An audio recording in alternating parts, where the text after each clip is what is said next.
Como veíamos en la primera clase, la sociología pública es aquella que se involucra con audiencias extraacadémicas, que propone un conocimiento reflexivo, crítico, y que piensa en la transformación de la realidad social. El CINEP es tal vez el lugar donde se ha venido practicando más sistemáticamente la sociología pública, sin llamarla de esa manera. El Centro de Investigación y Educación Popular, Programa por la Paz, CINEP, tiene ya 40 años. Y se define a sí misma esta organización de la siguiente manera, estoy citando de la misión del CINEP. Es una fundación sin ánimo de lucro que anima el cambio social desde las orientaciones de la Compañía de Jesús en Colombia. Trabaja por la edificación de una sociedad más justa, democrática y en paz, desde una opción preferencial por hombres y mujeres que han sido excluidos y las víctimas. Para ello, genera alternativas para la construcción de la paz, el desarrollo humano integral, la realización de los derechos y la ampliación de la democracia, desde la investigación y producción de información, la educación, el acompañamiento a procesos sociales, el ejercicio de la incidencia y la comunicación. Entonces, en esta misión hay muchas de las cosas que definían a la sociología pública. Ha venido ejerciendo la sociología o las ciencias sociales, la filosofía, la intervención pública de varias maneras. Primero, estudiando temáticas importantes para el país, como conflicto y paz, memoria del conflicto, desarrollo, protesta, derechos humanos, política y Estado, o sea, por sus temas de investigación, por los temas que son temas por problema para el país, podríamos ya definirla como una organización que hace sociología pública. Pero no solamente ha hecho eso, no solamente sus temas de investigación, sino además trabajando directamente con comunidades en reconciliación y acompañamiento a las víctimas, en formación política y ciudadana, en educación para la paz y los derechos humanos, y además de eso, además de los temas, además del trabajo con comunidades, el CINEP incide en la discusión pública sobre estos temas. Vemos frecuentemente artículos publicados en prensa de algunas de las personas que integran el CINEP. Vemos que es un interlocutor obligado para ciertos temas, como por ejemplo para el tema de negociaciones para la paz. Esa vocación por estar en la primera línea de combate por la paz los ha llevado a tener un lugar de gran relevancia en el país, a constituirse, como les decía, en un interlocutor obligado sobre ciertos temas. Pero también los ha llevado a tener muchos problemas. Quien vea el edificio del CINEP, no sé si saben dónde está, en la carrera quinta, ahí comenzando la Macarena, al lado del Colegio San Bartolomé, verá que es una especie de búnker, protegido y cerrado, con cámaras de seguridad, con rejas. Los investigadores del CINEP han sido víctimas de amenazas. No es fácil tomar partido en un país que está en conflicto. Sobre toda esta historia, con sus éxitos, con sus dilemas, con sus problemas, nos van a estar hablando hoy dos representantes, dos personas que trabajan en esta organización, y son Fernando Sarmiento, a la derecha, que es filósofo, es magíster en estudios políticos y que ha trabajado temas de conflicto, ha trabajado temas de conflicto y paz, y además ha escrito acerca de la historia del CINEP y su rol en estos temas. Y a su izquierda está Marco Fidel Vargas, que es sociólogo, también es magíster en estudios políticos de la Universidad Javeriana, y que viene trabajando desde hace ya tiempo en un programa bandera del CINEP, que es el programa en el Magdalena Medio, sobre el que ustedes leyeron en los textos que les pusimos como lectura obligatoria. Digamos que tienen dos perspectivas diferentes, una más de la de Fernando, más de la reflexión acerca de la historia del CINEP en temas de conflicto y paz, y la de Marco Fidel ahí en el trabajo de intervención concreto, trabajando con la comunidad, en el lenguaje de Buraboy más como intelectual orgánico, trabajando con las comunidades. Entonces es un placer para nosotros tenerlos acá en la cátedra. Les agradecemos mucho que se hayan hecho el tiempo para venir, que hayan, pues a Fernando, que estaba para la sesión que viene, que se haya adaptado a estar hoy, que era un día que Marco Fidel podía, Marco Fidel que haya venido a pesar de avisarle tardíamente, de encontrarlo tardíamente, Entonces, primero vamos a pasar un pequeño video que Marco Fidel nos trajo sobre el programa del Magdalena Medio y comenzamos con Fernando.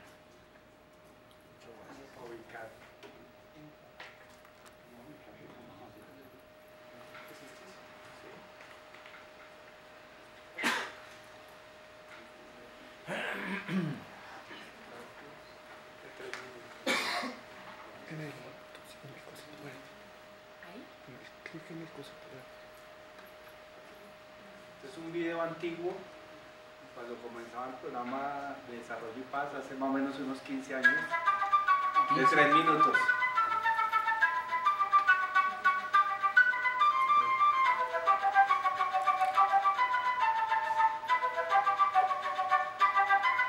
En el centro oriente de Colombia, en medio de un panorama de ausencia estatal en donde el 70% de los habitantes son pobres y el conflicto armado se ha prolongado por más de 40 años, los pobladores de la región llevan un proceso social denominado Programa de Desarrollo y Paz del Magdalena Medio.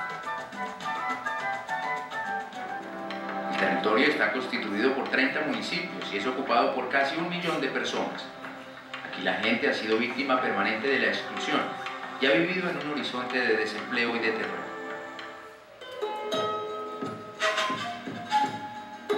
Los ejemplos de violencia son numerosos, como la masacre que Barranca Bermeja vivió en mayo de 1998, así como los permanentes desplazamientos de pobladores y comunidades aisladas por la guerra. Ante esta situación, hay una toma de conciencia de conquistar la vida con dignidad. Para lograrlo, se inició un proceso a través de núcleos municipales, organizaciones de pobladores que se reúnen en 29 municipios para hacer en cada pueblo una propuesta municipal que recoge lo que entre todos nos proponemos hacer para que en este pueblo se acabe la pobreza y la violencia.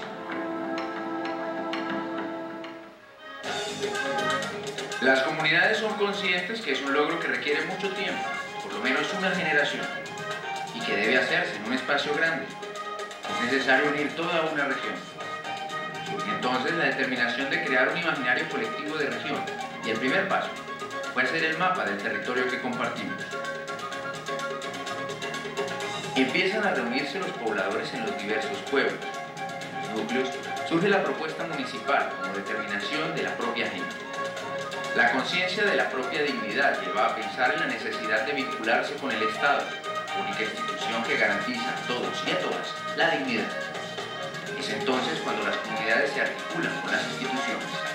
Se crean los consejos municipales de planeación que hacen el plan de desarrollo municipal. Asimismo, los ciudadanos y ciudadanas enfrentan a los actores armados de manera determinante y pacífica. Nosotros somos ciudadanos, solo reconocemos a las autoridades legales. Esa es la proclama colectiva y a su vez exigen respeto a los derechos humanos por parte de las autoridades legales. En 10 años de construcción colectiva, 28 personas del grupo son asesinadas, 3 de ellas son mujeres, pero todos continúan y el proceso se amplía. Los pobladores adelantan proyectos de 3 clases. Unos se centran en la educación y la participación en la paz.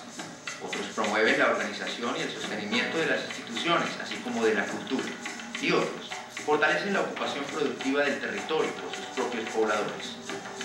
De esta manera se hacen las emisoras comunitarias, las redes de mujeres y de jóvenes, los proyectos de finca campesina, la ciudadela educativa, salud sexual y reproductiva, comunicación, continúa generando capacidades en las comunidades para analizar la realidad y fortalecer el proceso social. El desafío hacia adelante es construir una región donde no hayan excluidos, que se posicionen en una globalización alternativa, de regiones que construyen la vida que su gente requiere e intercambian en la diversidad con el resto del mundo.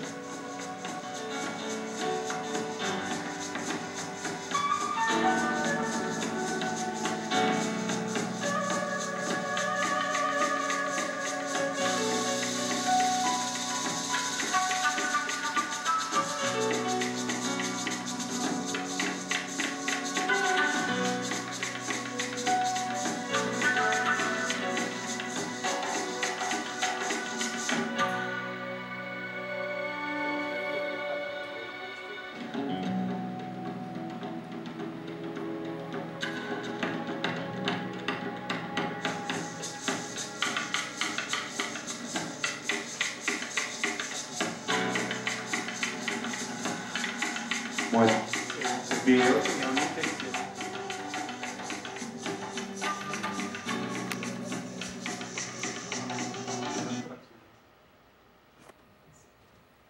Bueno, el video tenía una intención, es colocar de punto de entrada el rostro humano.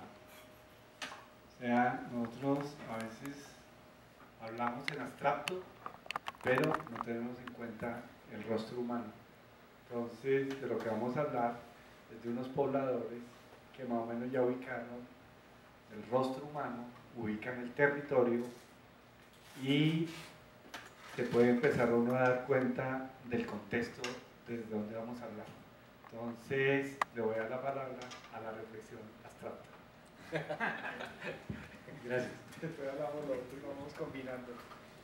Sí, creo que eso es importante para empezar esta conversación, porque el CINEP que pues María José estaba describiendo, en verdad al interior es un centro de tensiones. Es decir, nosotros mismos al interior vivimos las tensiones constantemente. El mismo nombre del CINEP ya da cuenta de una tensión, porque el centro se llama el Centro de Investigación y Educación Popular. O sea, las discusiones desde el comienzo entre la investigación, o sea, el ejercicio más académico, más conceptual, y el ejercicio más práctico de terreno, que es la educación, que es la acción, digamos, ya en el terreno. Entonces eso determina de hecho de entrada una tensión existente. Y esos son los debates de hoy, es decir, nosotros nos estamos reuniendo constantemente como equipos y constantemente estamos mirando esas tensiones. Entonces ahí están los más académicos puros de la investigación pública, pero están también los más pragmáticos y los de la acción y los de los proyectos más concretos en el terreno, etc. Y el debate se da, digamos, ahí. Entonces, pero lo cierto es, como decía Marco Fidel, si hay una apuesta común, y creo que todos estemos o no estemos de acuerdo en los métodos, en los conceptos, en las concepciones, en las visiones, en las teorías, etc., sí creo que hay un interés común, y es el interés, digamos, por la vida humana, por la persona humana, y especialmente por los sectores más marginados, excluidos en muchos sentidos. Pues, no solamente los excluidos económicamente por el tema de la pobreza, sino también las exclusiones políticas, exclusiones sociales, incluso culturales, digamos. Ahí hay una gama bastante amplia para mirar de esto de la exclusión. Yo sí les voy a hablar, como decía Marco, como en unos puntos más abstractos tal vez, sobre la reflexión de paz. No es tampoco gratuito que estemos viendo este video sobre el tema del Magdalena Medio, porque justamente el proceso de reflexión que hizo CINEP sobre la temática de la paz, a este punto, a estas alturas de la vida, después de estos 40 años de historia, y después de los debates nacionales también que se dieron, pues no se puede desligar el desarrollo y la paz. Son dos dimensiones, digamos, casi que es un mismo concepto de desarrollo y paz. Uno no puede en CINEP en este momento hablar de paz sin hablar de desarrollo y hablar de desarrollo sin hablar de paz. Eso es como si fuera una especie de acuerdo implícito que está ahí existente, y la apuesta del CINEP en este tema del programa de desarrollo y paz pues ha sido desde el comienzo, y ha sido una de las formas, digamos, que expresa precisamente esa conceptualización del CINEP en el terreno práctico. Podríamos decir de alguna manera que cómo se está dando también la discusión en ese sentido entre la paz en abstracto, ¿sí?, y la paz en concreto, y cómo esas dos cosas se pueden encontrar, porque, y esto que les estoy diciendo que no es ninguna abstracción, sino que uno lo encuentra prácticamente también en las discusiones en el conjunto de la sociedad. Uno ve visiones o concepciones de la paz que dice uno, bueno, ¿y eso cómo se come? Eso no se entiende, eso son cosas abstractas, eso, es decir, o las concepciones que no aterrizan absolutamente en nada. Entonces uno encuentra sectores sociales que están más en esa perspectiva de una paz que como que no tiene agarradero, y la pregunta es, ¿y cuáles son en verdad los mecanismos o las materializaciones de la paz? Los procesos de paz, el proceso de paz pues, que está en curso en este momento, en parte la discusión es eso, porque uno dice cosas como, por ejemplo, reparación a víctimas, pero bueno, vamos a lo real y a lo concreto, y ya vemos discusiones difíciles ahí que Bueno, las FARC reconocen las víctimas, por ejemplo, y cómo vamos a que las FARC entonces vayan a resarcir el daño causado, o desde la otra perspectiva, pues las víctimas del Estado, las víctimas que ha puesto la institucionalidad pública, cómo en realidad, digamos, estaría dispuesto el Estado a resarcir ese daño, o en el tema de participación política, ¿sí? Lo abstracto es que sí, se abran los mecanismos de participación, que la democracia, que una democracia más abierta, una democracia pues más incluyente, pero en concreto es que los congresistas uribistas estarían dispuestos a sentarse en las sillas en el Congreso con guerrilleros recién desmovilizados, cosas como esas, digamos, serían como parte de la discusión entre lo abstracto y lo concreto, digamos, o en términos aquí entre la elucubración o las reflexiones desde la investigación que ya hacemos internamente y cómo eso se puede poner en la práctica concretamente. Yo voy a dar algunas ideas generales sobre esta reflexión del tema de la paz en CINEP. No creo que vaya a hacer toda la presentación completa del recorrido histórico de cómo esto se fue constituyendo y demás, sino de pronto algunas pinceladas introductorias de cómo se fue dando la discusión.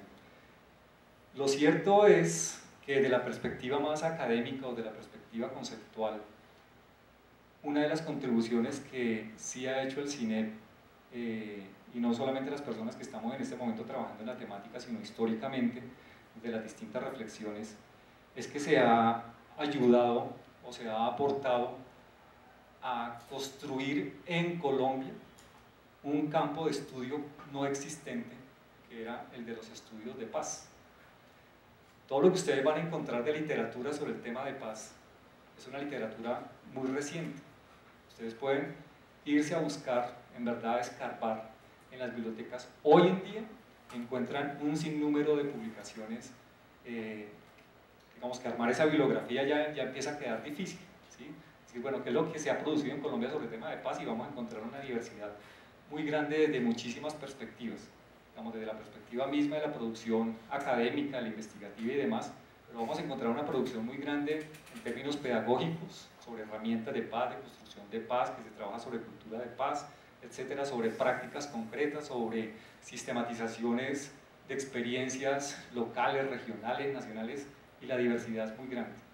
Eso no existía hace 15 años en el país.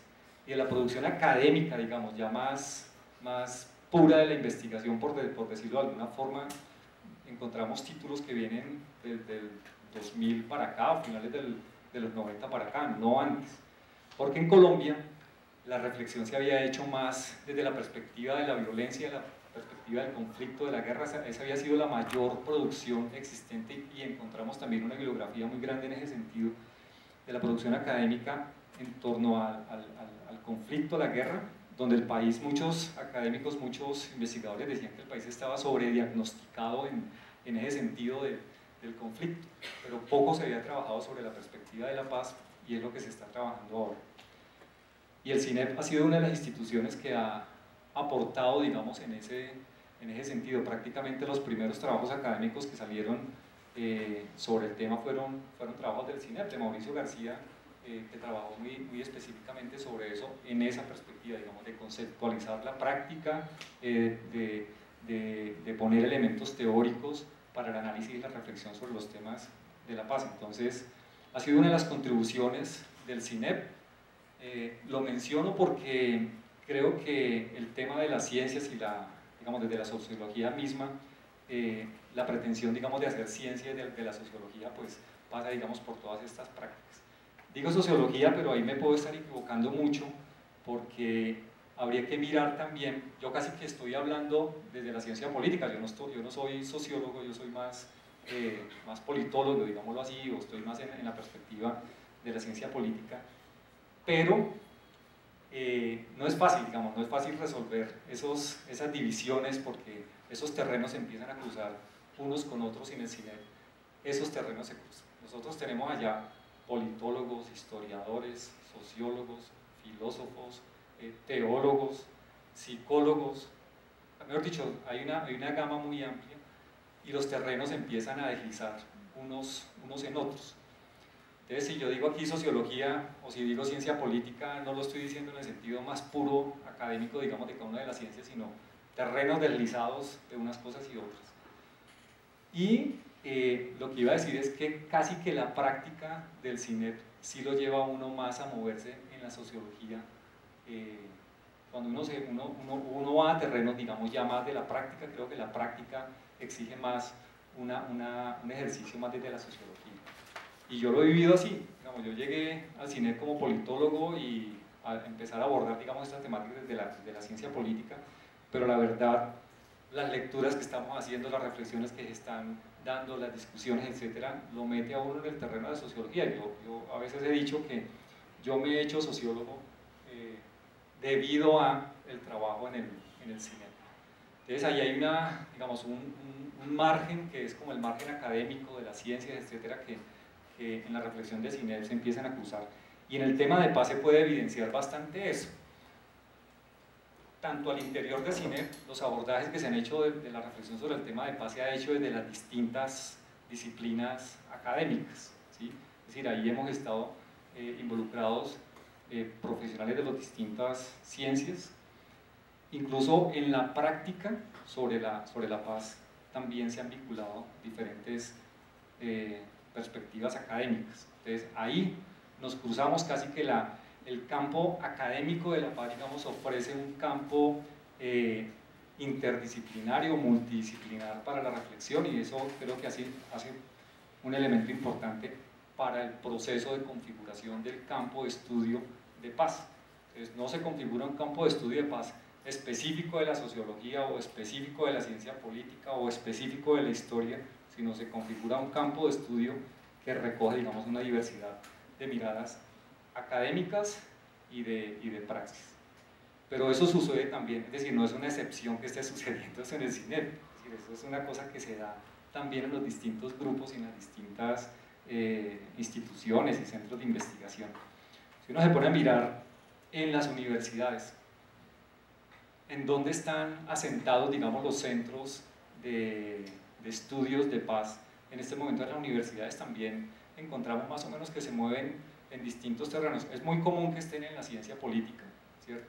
Pero uno puede encontrar instituciones dedicadas al tema de estudios de paz en la que interactúan profesionales de distintas academias, digamos, de distintas disciplinas académicas. Entonces eso creo que es importante para tenerlo presente en cómo este campo de estudio nos está llamando, digamos, a un conjunto de profesionales a hacer un aporte en un terreno que es bastante complejo y que va a requerir, digamos, miradas distintas para el abordaje. Esto parece una cosa simple, digamos, porque uno dice, bueno, la paz, y pues sí, la paz, y entonces hay distintas comprensiones de la paz, distintas visiones de la paz, pero ya en una perspectiva de abordaje académico es interesante ver cómo la multidisciplinariedad y la interdisciplinaridad está llamada, digamos, a eso. Otro elemento que hay ahí clave, y si uno mira también la historia del CINEP, es que, y pensándolo desde la perspectiva de voy a hablar solo de paz, vamos, en ese momento estoy hablando solamente de paz, y es que el ejercicio que ha hecho el CINEP no se puede entender sin ver o revisar o comprender la historia misma del país, son dos como una especie de paralelos. Entonces, la historia del CINEP, si uno mira la historia del CINEP, no la puede ver sin mirar la historia de Colombia, porque el CINEP ha tenido, digamos, como el sentido o ha tenido el propósito es justamente frente a los conflictos sociales, la manera como se han ido configurando, y no puede hacerlo aparte o separado de lo que son los acontecimientos de los conflictos políticos o sociales del país. Digamos, eso sí es de suyo, y en eso hay que tiene que ver con la academia, hay una característica que rompe un poco con el ejercicio académico más puro, la investigación más pura, y es que así quieran los investigadores más puros del CINEP, porque los tenemos también al interior, es que definitivamente no se pueden desprender de los conflictos políticos y sociales. Podrán hacer la investigación más pura o podrán pretender, digamos, la investigación más pura, pero no lo pueden hacer en el sentido estricto científico, sino lo que lo tienen que hacer de cara a los conflictos. Entonces así se empiezan a demarcar como varios escenarios del ejercicio que hace el CINEP, que tiene que ver con la reflexión, digamos, y con la praxis. Y es un escenario académico, ciertamente, porque hay esa pretensión, pero también cómo se mueve el CINEP en ese escenario académico, porque interlocuta con los académicos, interlocuta con los centros de investigación, interlocuta con las universidades aquí en el país y en el exterior, y se mueve, digamos, en ese escenario. Pero el CINEP también se tiene que mover por su propia condición y su propia característica en los escenarios políticos y sociales. Digamos, hay esa doble connotación que determina la historia del CINEP, pero determina también el ejercicio y el quehacer de CINEP. ¿Y cómo se mueve, digamos? Desde la perspectiva de la paz, la cosa es cómo se mueve el CINEP en esos escenarios, cómo hace para aportar en esos escenarios, desde dónde se para CINEP, digamos, para aportar esos escenarios. Hablando de paz, pues obviamente el CINEP ha tenido que construir o que establecer un concepto de paz, o una concepción, una visión de la paz, para poder armarse, digamos, de argumentos, o armarse de propuestas, o armarse de ideas. Yo sé que armarse es una palabra muy bélica, pero digamos, dotarse de muchos elementos para abordar ese hacer, o ese quehacer, o ese estar en esos escenarios, el de la academia, el de la política y el de la sociedad. Pero eso, que es una cosa muy interesante, esa concepción de la paz que CINEP ha venido armándose, digamos, o ha venido construyendo, o ha venido configurando, representa al interior de CINEP lo que es el CINEP en sí mismo. Entonces, no hay una visión de paz, no hay una concepción unificada de la paz, sino que la paz ha significado también un escenario de conflicto interno sobre las visiones y las concepciones de la paz. Entonces, no estamos de acuerdo sobre las visiones y las concepciones de la paz. Hay diferentes miradas, perspectivas, visiones, intereses, maneras de abordarla y demás. Entonces hay unos que son más estructuralistas, otros que están mirando más la perspectiva cultural, hay unos que hablan más del sujeto, otros que hablan de las relaciones con el Estado y descalifican y califican, etcétera, digamos, en ese marco. Y es muy interesante ver cómo en el escenario de la academia, la paz se conforma como un estado, como un campo en conflicto, desde las ideas, es decir, pues las ideas entran en pugna y entran en tensión desde las ideas, desde los conceptos, en ese escenario. Dice uno, bueno, ¿y qué pasa con la paz? Porque en el escenario de la política y en el escenario de lo social sucede exactamente lo mismo. Es decir, uno va a mirar en el escenario de la política, pues la puja por la paz la vemos todos los días en los noticieros, digamos. En el escenario de la política, la paz es campo de disputa. Uribe quiere la paz y propone unos mecanismos y unas maneras, digamos, unas metodologías para lograr la paz. La guerrilla también propone sus metodologías, los sectores sociales proponen sus metodologías, etc. Entonces, en el campo de la política, la disputa por el poder ha llegado, digamos, o se ha abordado desde la perspectiva también de la paz. Entonces, hoy día todos los sectores políticos, para hablar solamente de los sectores políticos, desde el Estado, partidos políticos e incluso los grupos insurgentes que todos quieren acceder al poder, disputan, digamos, sobre las visiones y las concepciones de la paz y las maneras como se establecen ahí. Ejemplo, pues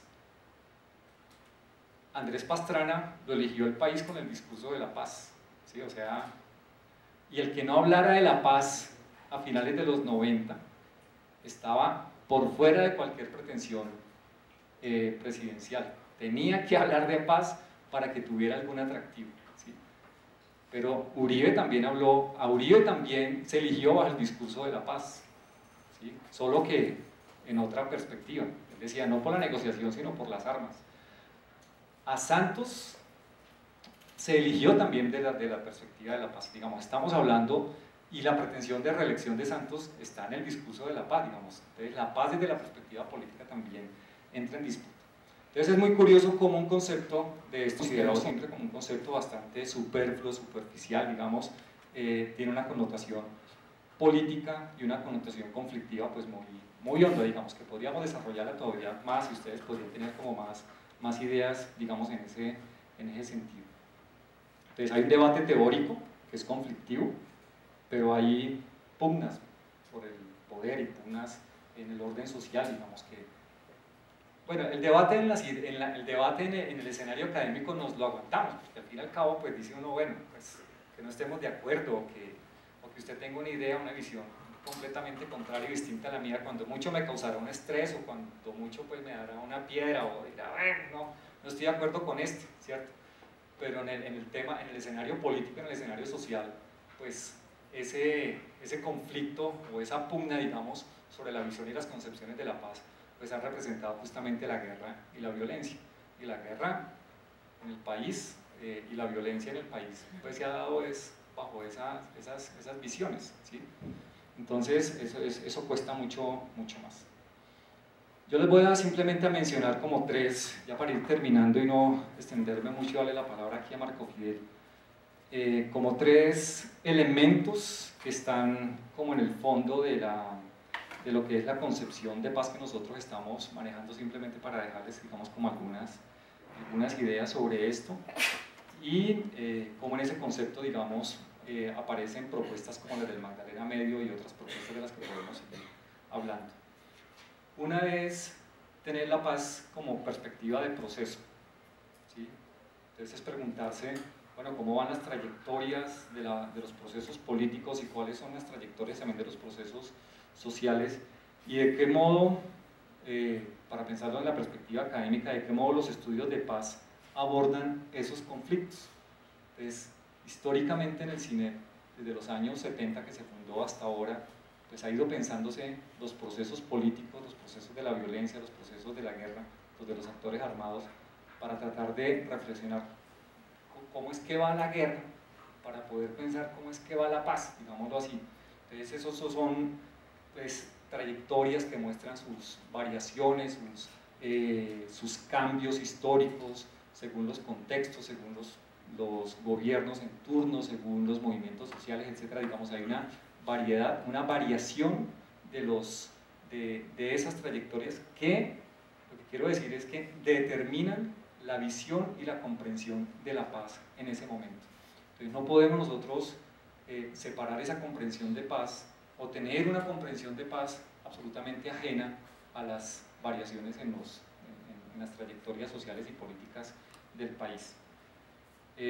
Hay un teórico de la paz, Vicent Fisas, que dice, la paz no es algo alcanzable de la noche a la mañana, sino un proceso, un camino, una referencia.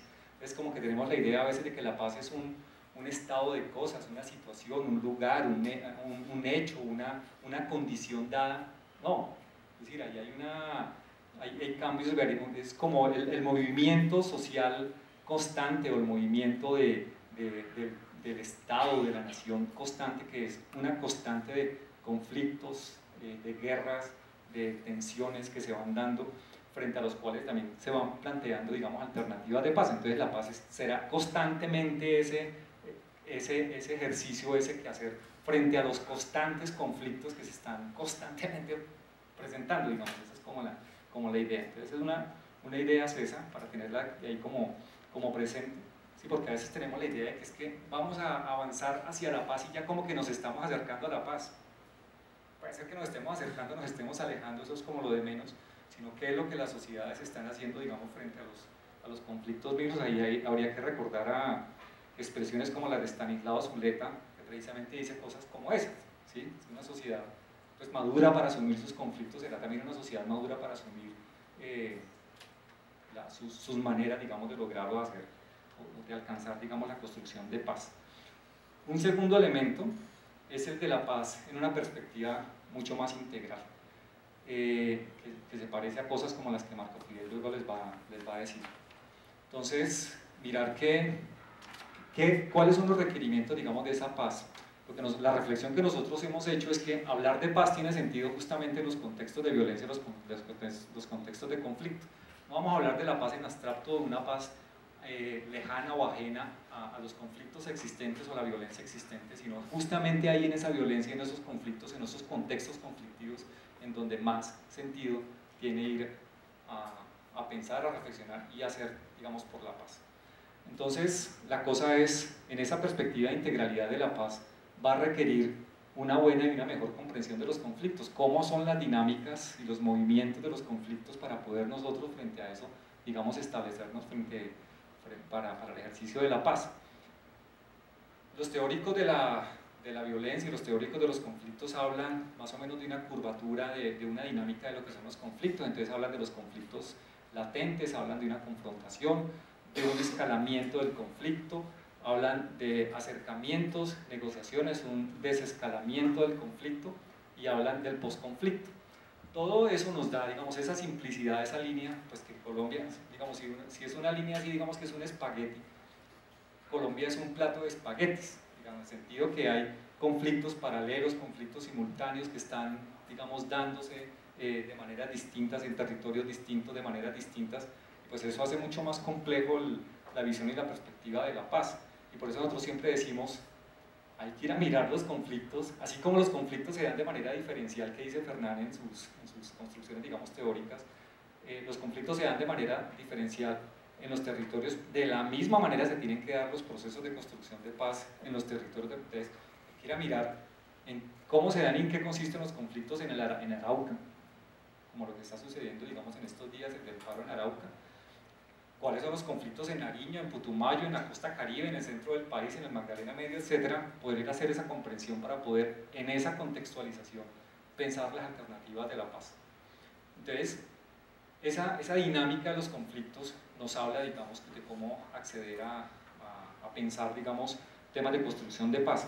¿Qué hacer frente a conflictos latentes? Digamos, ¿cuál es el quehacer desde las organizaciones, de las entidades, de los grupos, de las iniciativas, digamos, existentes frente a los conflictos latentes?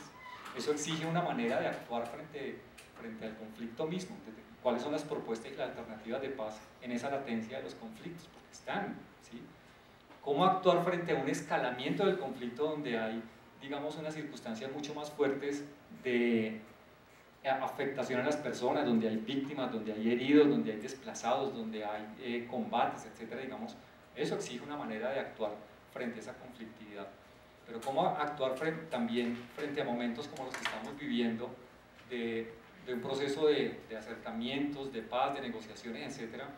Estamos llamados a las organizaciones y las iniciativas a pensarnos qué es lo pertinente y cuál es la manera, digamos, de actuar frente a eso. No puede ser la misma manera que actuar en un escalamiento, no puede ser la misma manera de actuar en un conflicto latente.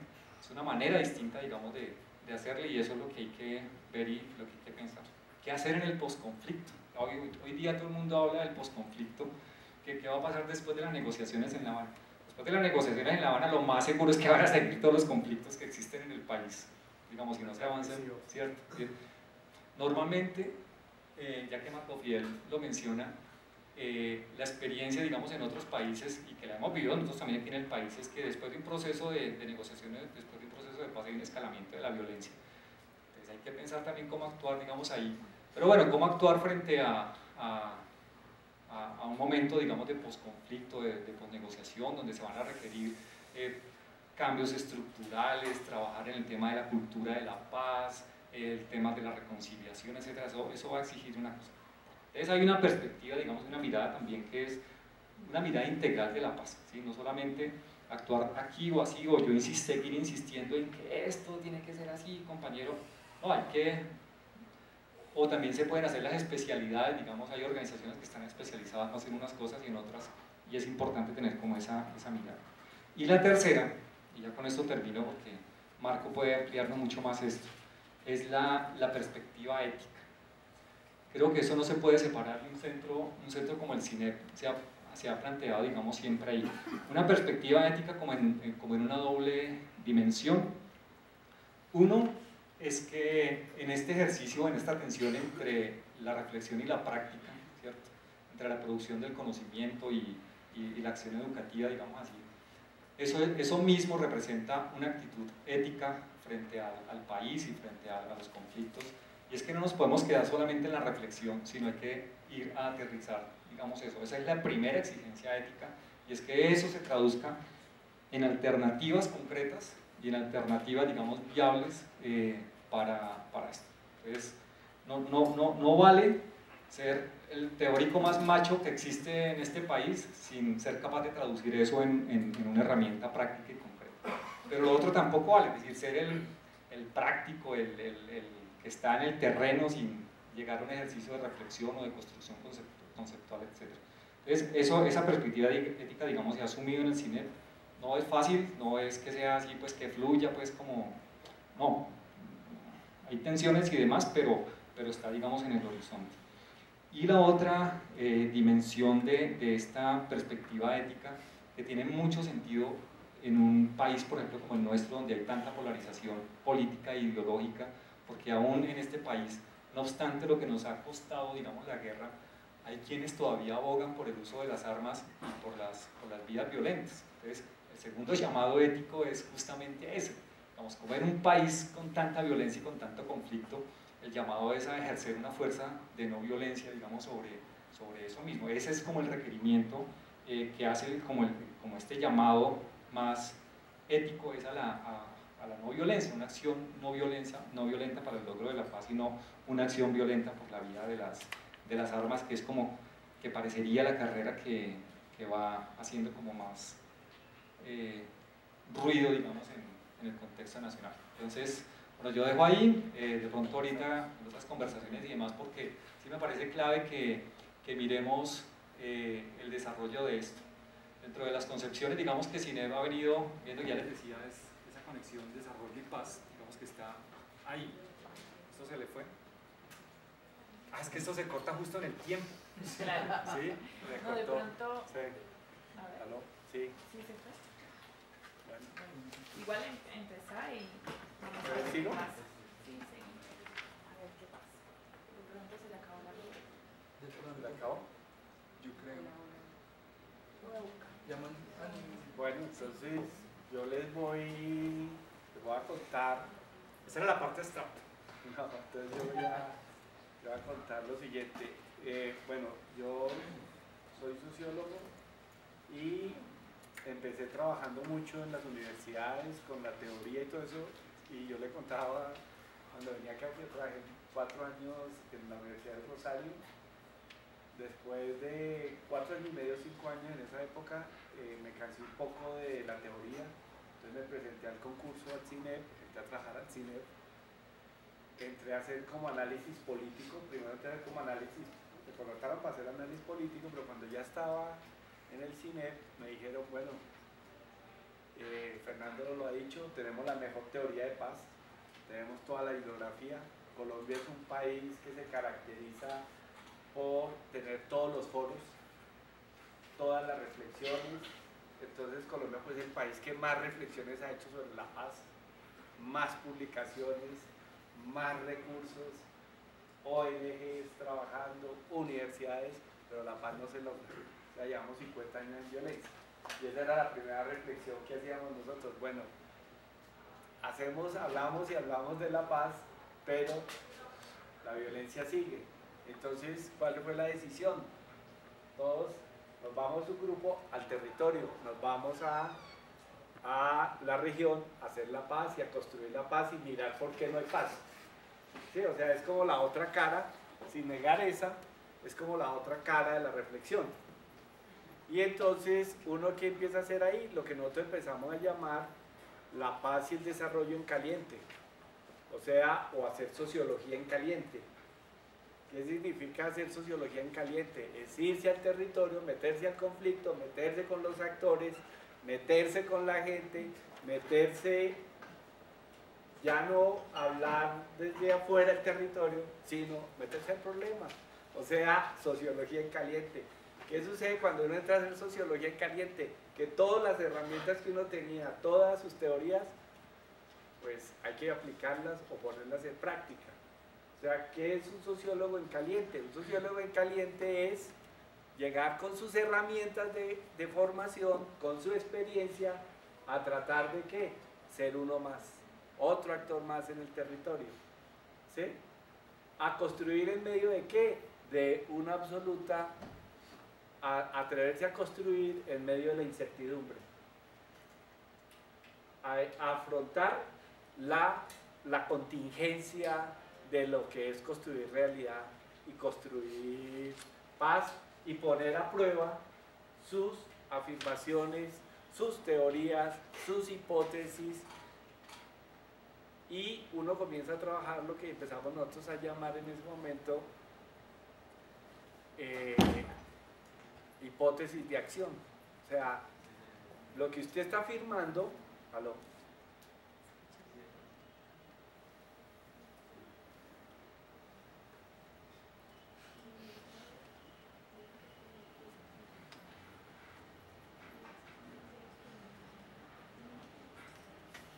¿No? Bueno, entonces sigo ahí. Cuando uno trabaja así, desde esta sociología en caliente, y como decía Fernando, voy a volver a eso, no, el equipo, por ejemplo, que comenzamos, éramos varios sociólogos, pero están los economistas, están los politólogos, están los antropólogos, y ahí comienza como la línea muy fuerte de las mismas disciplinas y la interacción y la transdisciplinaridad. Entre eso, pues uno empieza a darse cuenta que en un territorio, pues los economistas como disciplina son muy duros. O sea, uno es sociólogo, la sociología en el fondo es mucho más... Aló, ya metiéndose en un territorio, la sociología es mucho más blanda. La economía como disciplina es mucho más fuerte. La ciencia política, pues, es mucho más pragmática, mucho más realista. Cuando me formaban en ciencia política, a uno le decían, bueno, no voy a hablar de eso, pero es mucho más pragmática, ¿sí? Los antropólogos son de mucho más largo plazo. Pero todas estas disciplinas, y ahí comienza el problema, es que cuando uno entra con herramientas como sociólogo, empieza a hacer más énfasis en la acción. Si uno desde la academia comienza primero con la teoría y puede terminar en la acción, aquí la reflexión, o sea, primero es la acción y después viene la reflexión, o sea, el énfasis de entrada es la acción. ¿Y eso qué significa? En este caso, por ejemplo, en el caso del Magdalena Medio, uno como sociólogo le da mucha importancia a la experiencia de la gente. O sea, uno entra a hacer énfasis en el territorio. Y hacer énfasis en el territorio es entrar a reconocer la historia y los saberes vividos en ese territorio. O sea, uno no está por encima del conocimiento que hay en el territorio, o los saberes que hay en el territorio. Voy a hacer una relación entre saber y conocimiento. Uno de la formación sociológica tiene teorías y muchas herramientas del conocimiento, pero a veces no tiene el saber. El saber es más la experiencia que se va adquiriendo, ¿sí? ¿Qué pasa? Que a veces a uno lo han formado en una dicotomía entre el saber y el conocimiento. Y lo que uno va aprendiendo es que el saber y el conocimiento son un continuo, un círculo. Entre más conocimientos tenga y más experiencia, más saber. Y entre más tenga en cuenta usted la experiencia, los saberes de un territorio, mucho más conocimientos va a tener. O sea, que uno tiene que empezar a jugar en un continuo entre la cotidianidad del saber y la teoría. Y de la teoría a la cotidianidad. Y eso se va volviendo un círculo. De eso quisiera entonces hablar de estas 4 herramientas. Uno, entonces, primero tener en cuenta la experiencia de la gente. Cuando nosotros empezamos a hacer la primera investigación, nosotros empezamos con una formación más en IAP, o sea, en Fastborda. Y quiero hacer como unas diferencias también donde se fue generando la diferencia. Pero bueno, voy a leer esto. Cuando se hace investigación-acción, entonces se parte del actuar. La fuerza está en la acción. Pero después de la acción, uno tiene que hacer diagnósticos. Pero no solamente es el diagnóstico, sino que uno tiene que diseñar a partir de esa acción lo que quiere, hacia dónde quiere ir. Tiene que hacer seguimiento, tiene que hacer evaluación, o sea, tiene que hacer un proceso de reflexión de praxis. Y eso es lo que uno hace cuando entra a un territorio, ¿sí? Cuando entramos, entonces yo decía, llegamos con nuestras herramientas. Entonces el primer paso es el diagnóstico.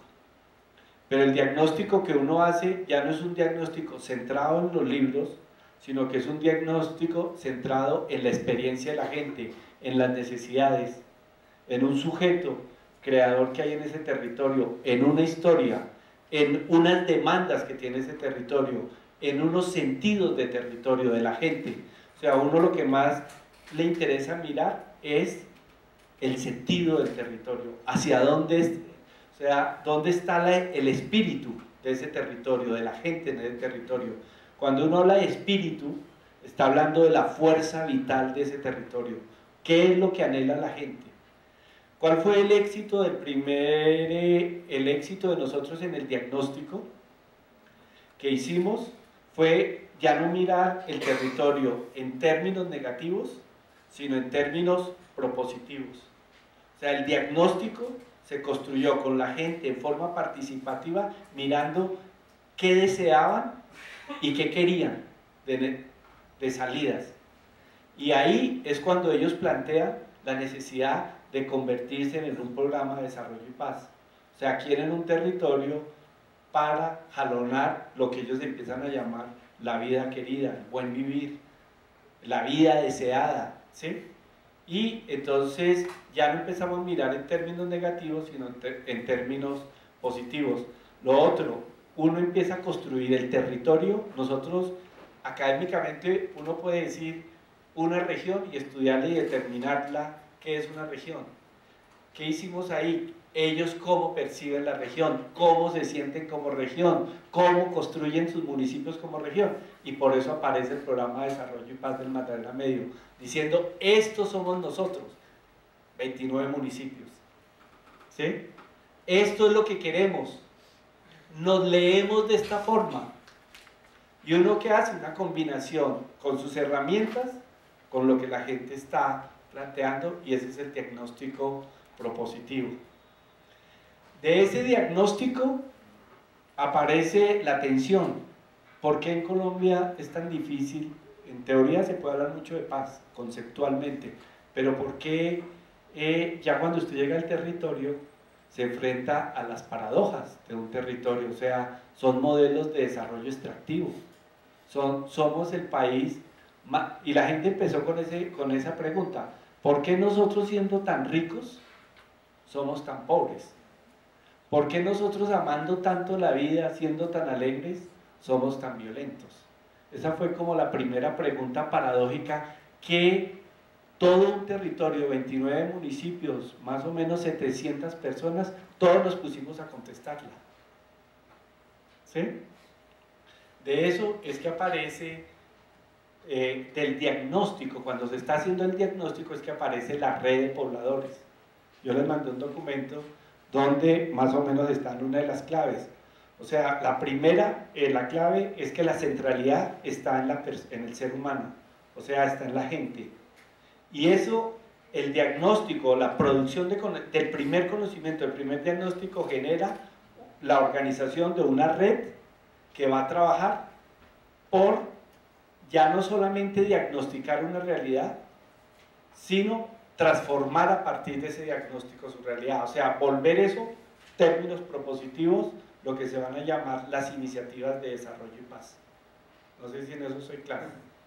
Bueno, lo segundo, entonces, quiero decir, para construir esas iniciativas se tiene en cuenta la experiencia de la gente.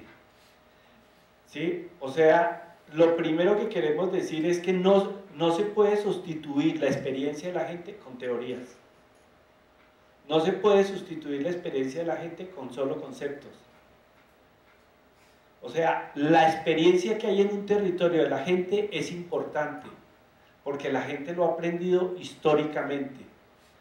Ella ha aprendido en el proceso de sobrevivencia, de la pobreza, de la guerra, de las mentiras, de la falsedad, ha aprendido a tener una lectura de la realidad.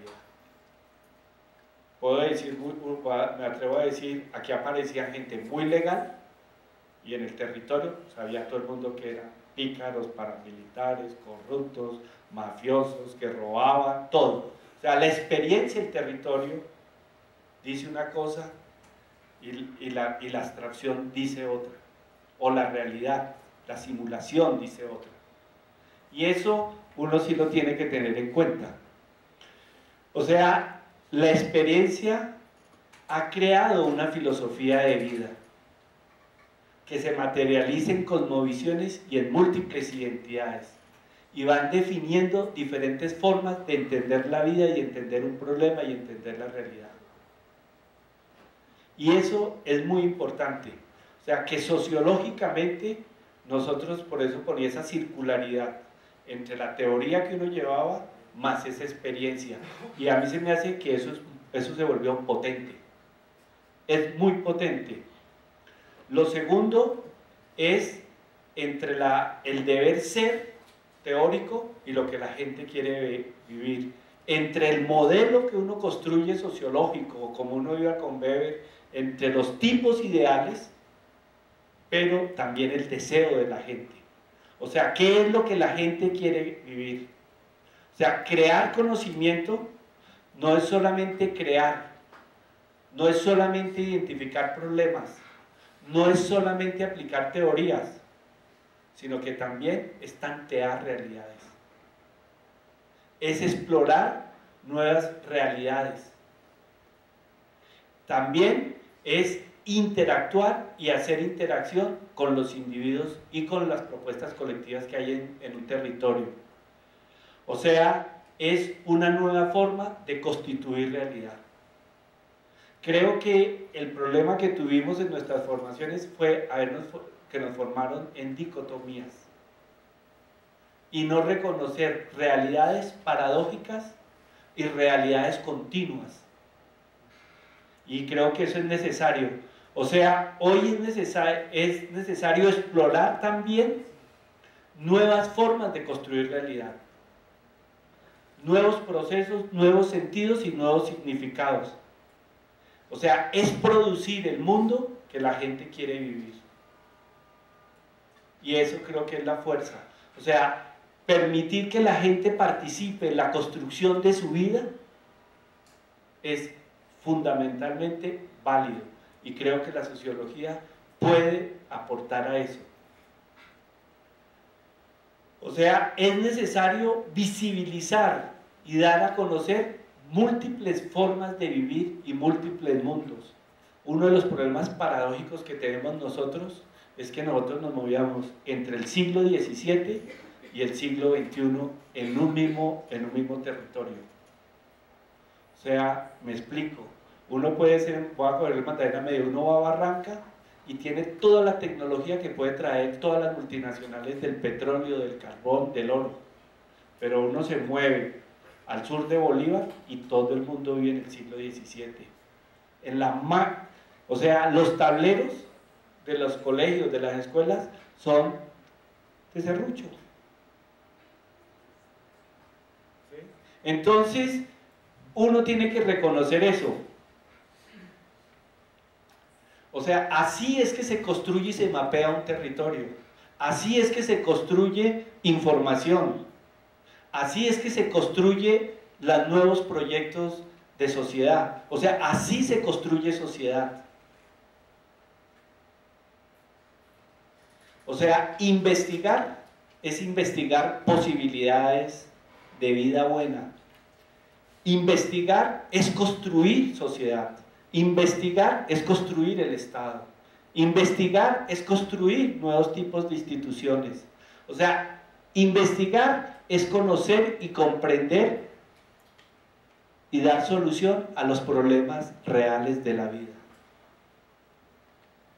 O sea, y en eso quiero ser enfático, las universidades construyen falsos problemas, construyen problemas para el ego de los investigadores, construyen problemas para mantener sus feudos, porque es otra cultura, y no la estoy negando.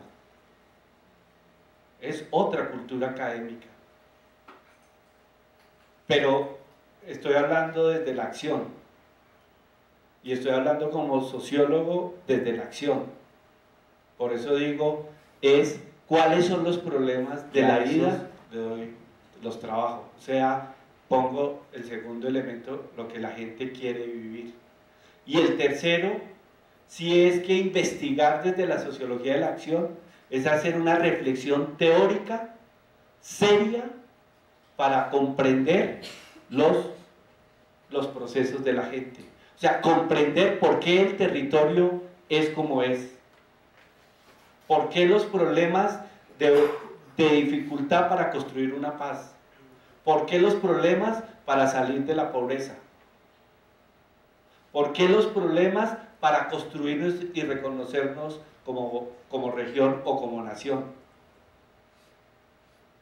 Y esa reflexión teórica sí tiene que ser muy rigurosa.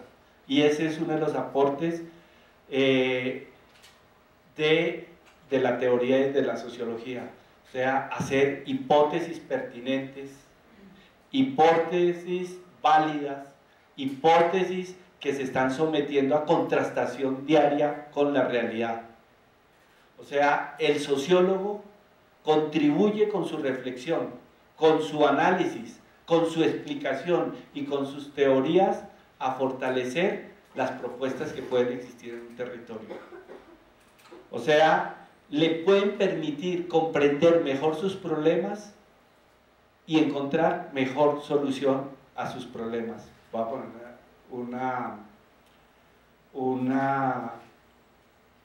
un ejemplo.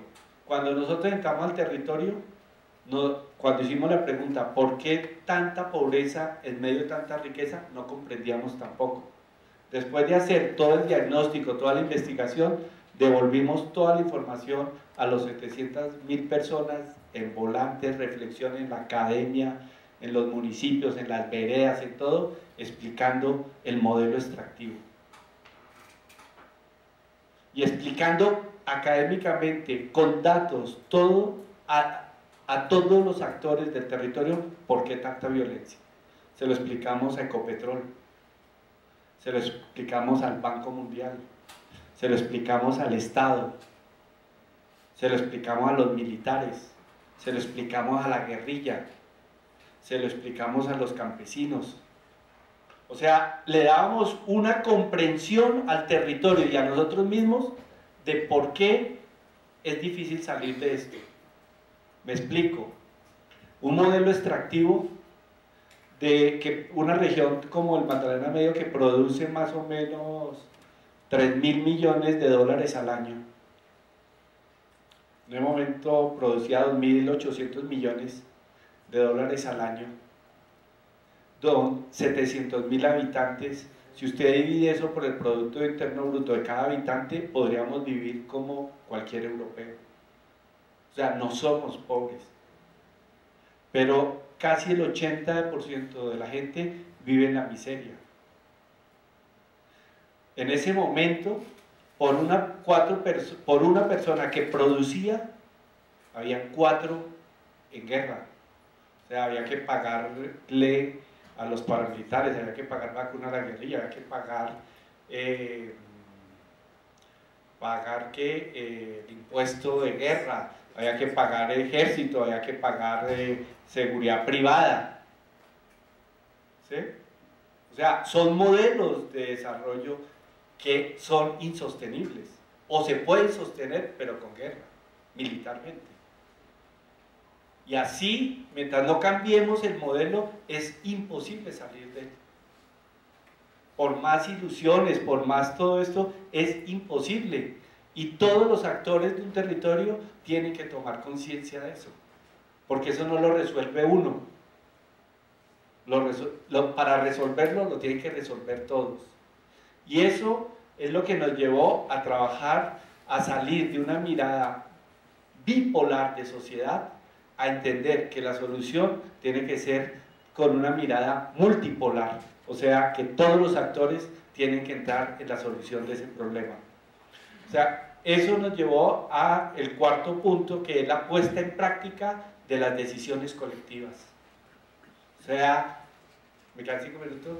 Bueno, o sea que trabajamos para entender el dolor, los sueños, las alegrías, pero también las soluciones. Y en eso entonces, insisto, cuando hablo de lo multipolar, es que para solucionar este problema del desarrollo y la paz, tenían que entrar los actores como Ecopetrol, tenía que entrar el Banco Mundial, los actores financieros, tenían que entrar la Comunidad Europea, la cooperación internacional, pero tiene que entrar el Estado nacional, pero tiene que entrar los estados regionales, los estados locales, pero también tienen que entrar los pobladores, pero también tiene que entrar la academia, y se tiene que comprometer todo el mundo en este proceso. El CINEP, ¿desde dónde trabaja? Y su opción está por los pobres, o sea que nosotros, nuestra opción estaba con los campesinos, con los pescadores, con las mujeres, ayudando a construir desde ahí, pero llamando a los otros actores a la construcción del desarrollo y la paz. ¿Sí? En esto sencillo que he hablado, en el solo proceso, más o menos asesinaron a 35 pobladores. O sea, en este proceso, ¿sí? Cuando uno habla como sociólogo en caliente, no significa que, claro, afuera lo amenaza. Adentro usted cuando está metido en el problema, no lo amenaza. Usted está metido en una amenaza constante. Se tiene que uno aprender a manejar la multiplicidad de actores. O sea, hablar de lo público en contextos de conflicto es aprender uno a manejar la multiplicidad de lógicas. No es lo mismo hablar con los paramilitares que hablar con la guerrilla, que hablar con el Estado, que hablar con los militares, que hablar con el Banco Mundial, que hablar con la cooperación internacional. Y lo que ha hecho el CINEP es crear ese espacio para que esos múltiples actores, en un momento, desde diferentes formas, puedan entrar a dialogar. Por eso se crearon los laboratorios de paz. De esta iniciativa fue que nació los laboratorios de paz, ¿sí? Pero los laboratorios de paz nacieron por una decisión que tomó la gente, de decir, nosotros nos queremos convertir en una región de laboratorio de paz. Voy a dejar ahí, puntualizando entonces las 5 o 6 ideas. Ya la centralidad primero está, hablé un poco como sociólogo, explicando un poco como el método de acción, ¿sí? Pero la centralidad entonces estaba en la gente, para la gente primero estaba la vida. Eso teóricamente a mí después de la acción me ha llevado a la reflexión de lo que yo le explicaba, de empezar a hablar de biopedagogía en términos, poner de centro la vida, en términos sociológicos, empezar a explorar la biosociología, o sea, empezar a mirar otras reflexiones teóricas más complejas desde la complejidad, pero teniendo en cuenta también la biología, la ecología, las relaciones ya no solamente sociales, sino también con la naturaleza y el problema de la construcción también del sujeto. O sea, la interacción entre sujeto, sociedad y naturaleza. Me explico rápidamente. Estamos biológicamente en ecologías sumamente complejas, sumamente ricas, con organizaciones sociales muy simples y con sujetos sin muchas formas, sin crecimiento humano. Y esa interacción de una sociedad que no sabe manejar su ambiente, que es simplista, reduccionista con su contexto, tiene la violencia que tenemos. Porque toda la violencia que nosotros tenemos está en los territorios más complejos y más ricos de Colombia. Porque somos ricos en oro, ricos en carbón, ricos en agua, ricos en petróleo, ricos en tierra. Y usted coge Magdalena Medio, coge Arauca, coge el Cauca, coge todos los territorios de mayor biodiversidad y son los de mayor violencia y donde la sociedad no sabe relacionarse y manejar y gestionar eso. Por eso estoy planteando un poco tener en cuenta eso, y eso no viene ya después de la acción y la reflexión cuando estamos metidos en los territorios. Y eso es lo que a mí me llama la atención, que hoy la sociología tiene que mirar eso bio. ¿Sí? Y el otro es, entonces, siempre estar trabajando en redes, la multiplicidad de redes sociológicas.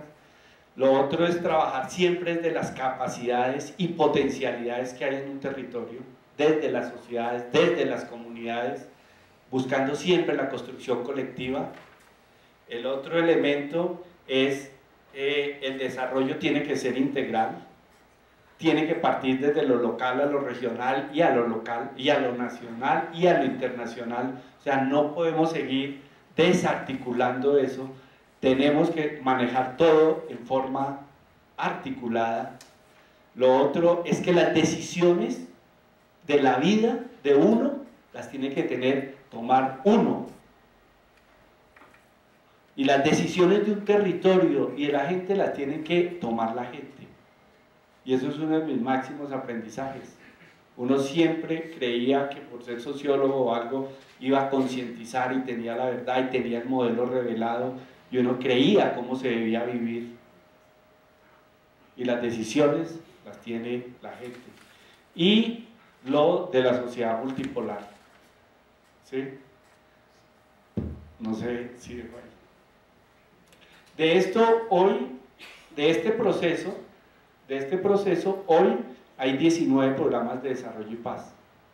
O sea, y podemos hablar ahorita de eso, o sea, hoy se dice que para lograr construir la paz y el desarrollo del país, hay que hacerlo desde las regiones, teniendo en cuenta los contextos, teniendo en cuenta que somos diferentes y que nos toca reconocernos en esa diferencia para gestionar una sociedad equitativa y justa. Empezamos con unas preguntas.